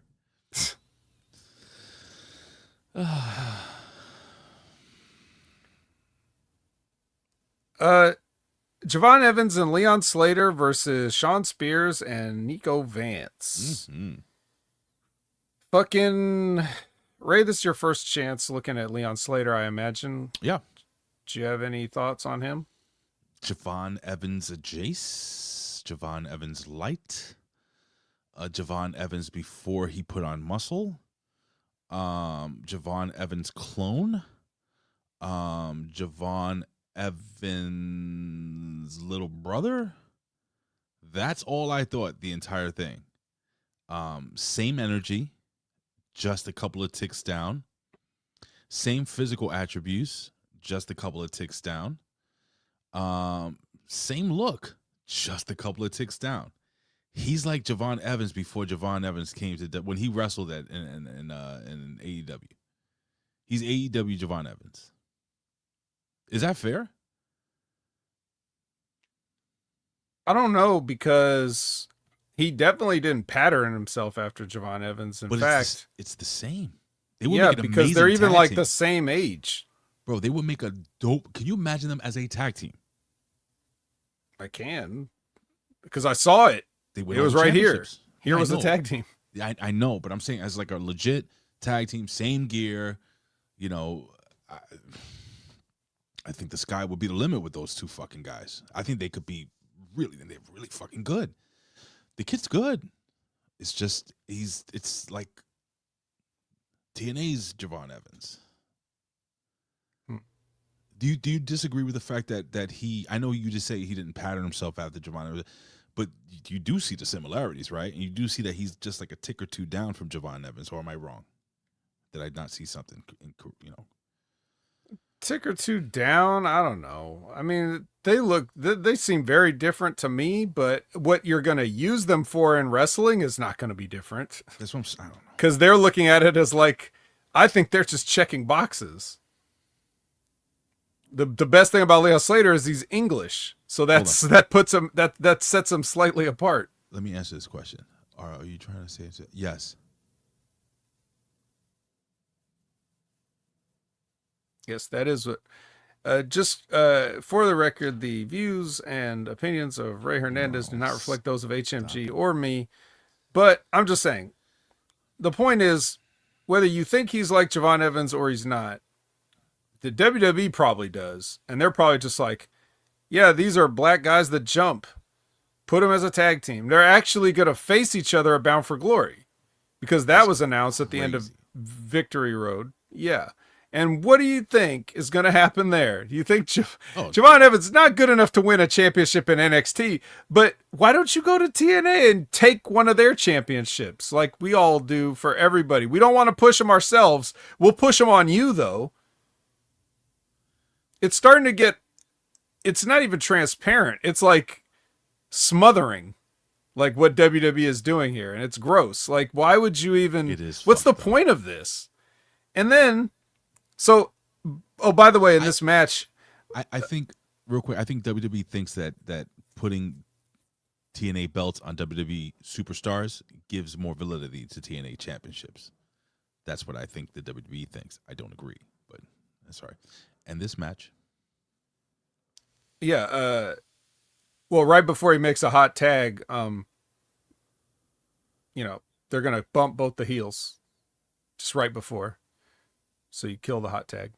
But anyway, he does this, the one move that you may have seen Leon Slater do. If not, you saw it here, is the Swanton 450, which seems almost physically impossible if I was to try to describe it to you, but somehow he does it. That was cool. And by the way, Todd, I don't disagree with you, bro. I'm being serious now.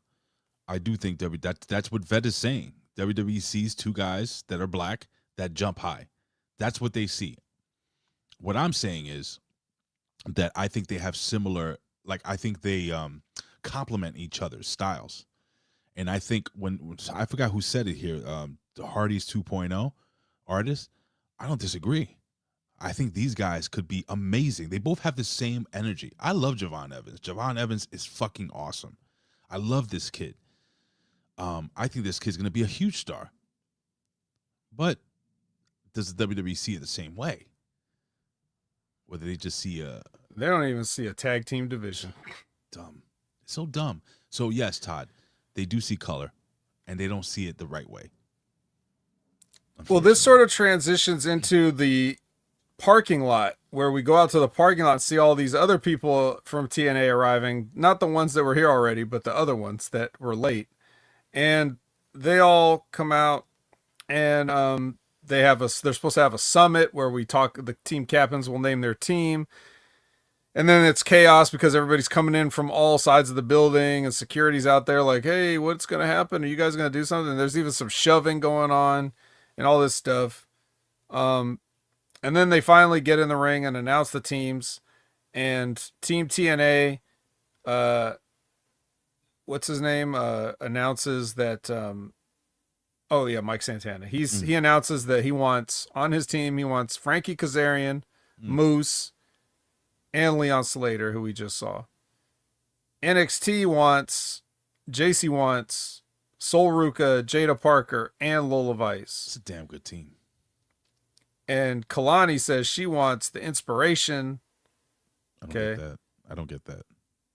And then she says, and Mara Sade, like she started to say Jakar Jackson, cut herself off. Ha ha ha. Who, by the way, I had some high hopes for Jakara Jackson as well. Yes. Well, apparently now we do have a segment on the Impact Tag. If you guys aren't watching Impact Tag, you're missing all kinds of gold over there.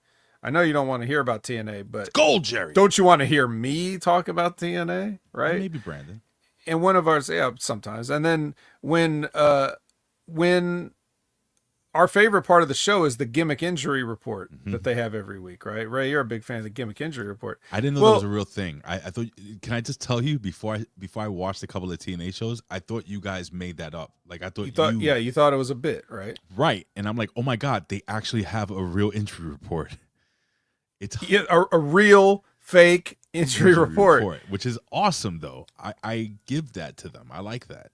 Now, on the latest episode of TNA, I was told that Mara Sade was out with bruising, but apparently she's here now. I had a bruise, and she's part of the team. My bruise healed. Yeah. So you got a bunch of people in the ring from two companies, Ray. I'm sure you can guess what happens next. Pendulum? They all started fighting, folks. Yes, all hell breaks loose. Like literally. It was bodies everywhere. Cats living with dogs. Human sacrifices, dogs and cats living together. It's mass hysteria. It was a spectacle. And as much as it's stupid, it did look to me kind of cool. I'll tell you where. I mean, yes, no, yeah. It makes sense. I understand what you're saying because if they put the camera up in the ceiling area and shoot down at it, you can see like a bunch of stuff. But see all the fans standing and shit. Ava's just like, oh, what do I do? I'm bigger than everybody. There's only one problem with this though. What? They don't need TNA to do this. They do this shit all the time. Yeah, I know. They do it without TNA. So imagine if NXT had been boring for like 5 years and then something like this finally happens. It would mean a lot more, don't you think? Sure. But because we see it every single week for anybody, like anybody. Yeah, this always happens. Now, the best part, this is what I was alluding to earlier. So here's your reward if you stuck around from the beginning. At some point in this brawl, Vic Joseph says to Booker T, Booker, have you ever seen anything like this? Oh, you mean Booker T that was working at WCW when the NWO came in and was doing this on a regular basis? You know, an invasion angle? You're going to ask Booker T if he's ever seen anything like this? When the cops came out and had their hands on their guns? When Kevin Nash had a baseball bat? Have you ever seen anything like this? Legit. Have you ever seen anything like some shitty punches from some fucking guys that are like a step below indie workers? Or speaking of Kevin Nash, when he darted Rey Mysterio into the side of a truck, and do you think Booker T's seen that? The real police came. The real police and fire people came. Listen, can we rewind 1 second before I forget this thought? You don't have to rewind anything. I'm done. Well, so there's something to. So back to the Ricky Saints beating Obafemi, and I want to leave you with this. There was Obafemi nowhere to be seen. And how could he? How could you show your face after this? Well, he's been promoted after losing. There was nothing more jarring than when I saw Ricky Saints in the ring, right, holding the NXT title. Which again, I love Ricky Saints, and then JC Jane walks in. And she kind of dwarfs him. Ricky Saints? She did. And then Ava comes in, and Ava looks like fucking Big John Studd standing in the ring with the Killer Bees. It was jarring. Like it was a visual that if you didn't watch it, I was like, God on high. Ricky Saints is a tiny man. Because he does the fucking cool thing, and he talks a good game, and he wrestles great. He's got a nice little body and stuff, I guess. Colin would love it. But my God, he is a tiny little man. And he is your NXT champion who defeated the Ruler. Wow. NXT has had tiny men as champions before. And there's also weird tricks that the ring perspective can play. But I think we can all agree that maybe at the very least, we could have taken a little bit more time, because I think people like Ricky Saints, but you saw some of the fan backlash probably already, right? What do you mean? Well, I saw a meme that showed it showed Ricky Saints, right? And it had under, the caption was like, I don't remember what it said exactly, but it was like, push too fast. This is disgraceful. He's small, blah, blah, blah, all this stuff. Right. And then next to him is like Julia winning the thing. It's like, no, it's fine. And then shows Stephanie winning the thing. It's like, no, it's fine. And then it shows Ethan Page winning the thing. And it's like, no, really, it's fine. Saying like, where was all this outrage when these other people got a quick push or whatever, which those people, though, the people they beat, they weren't Obafemi. Yeah. Is the problem. That's all. Obafemi he's a 1 in a million guy.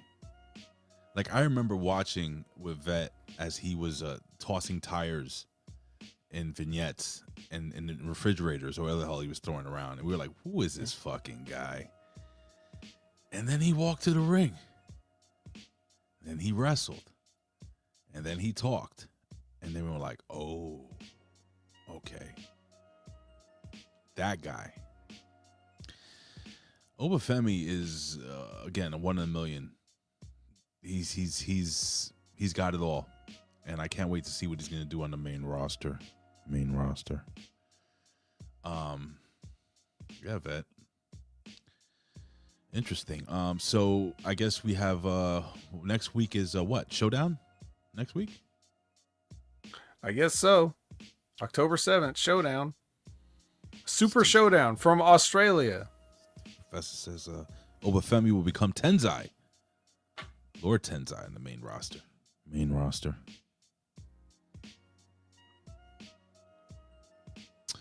Well, that seems like our show is over this week. And it's my first week back. I'm a little rusty, still sore, still got the little pinched nerve, but it's going away. These things take a long time to go away, Vet. You know that, right? Well, it probably would have taken even longer if you didn't have such a good time relaxing. Oh, man. Remember the first 2 days? Oof. But it didn't stop me from drinking, brother. I was rum punch all fucking day. How you doing? I said, you know what? I'll switch it up. I'll have a frozen rum punch, young lady. That was good. Good times.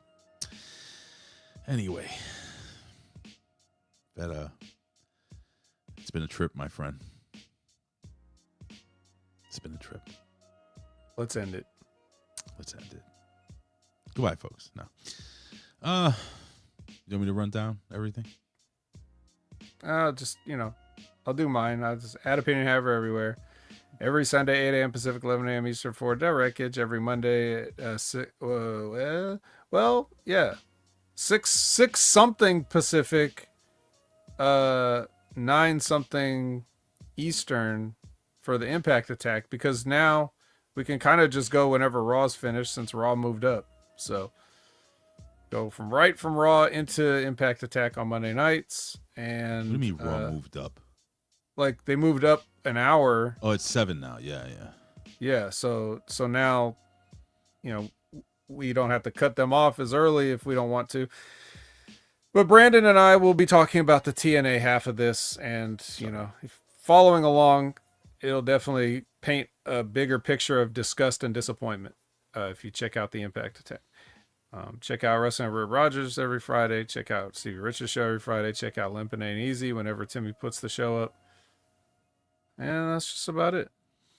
Hey guys, and don't forget, we have the Smack Attack, we have the Monday Locker Room, ladies and gentlemen, and of course, affiliate shows like the A Show. Go check her out, my friend April Hunter.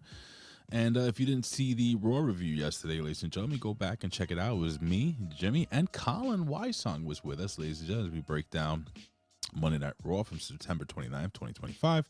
And of course, do not forget, ladies and gentlemen, the PWR is back this week, and the Professor and Tommy Wonder, no JB, will be discussing wrestlers versus reporters when interviews got real. So that's going to be a fun listen to. I hope you guys enjoy it this weekend. The video should be up today on my Twitter and probably up on the Professor's YouTube channel. So check that out. And the vet needs some sleep. I can tell. I can see it in his eyes. He needs some rest. So I am going to grant that, my friend. We are done. I'll see you next week, God willing. And Squirtle. Just look at the Squirtle. He's adorable. Look at him. When you think of Squirtle, think of Ray with the shits. Squirting shits. Yeah! Oh, Shuggy Duggy Quack Quack! This is the Hustler Rip Rogers. Yeah, it's fucking me. Yeah, and listen to the fucking Hameen Media Group. That's Ben Hameen Media Group from Rip Rogers. Go get him and go fuck yourself. Squirtle.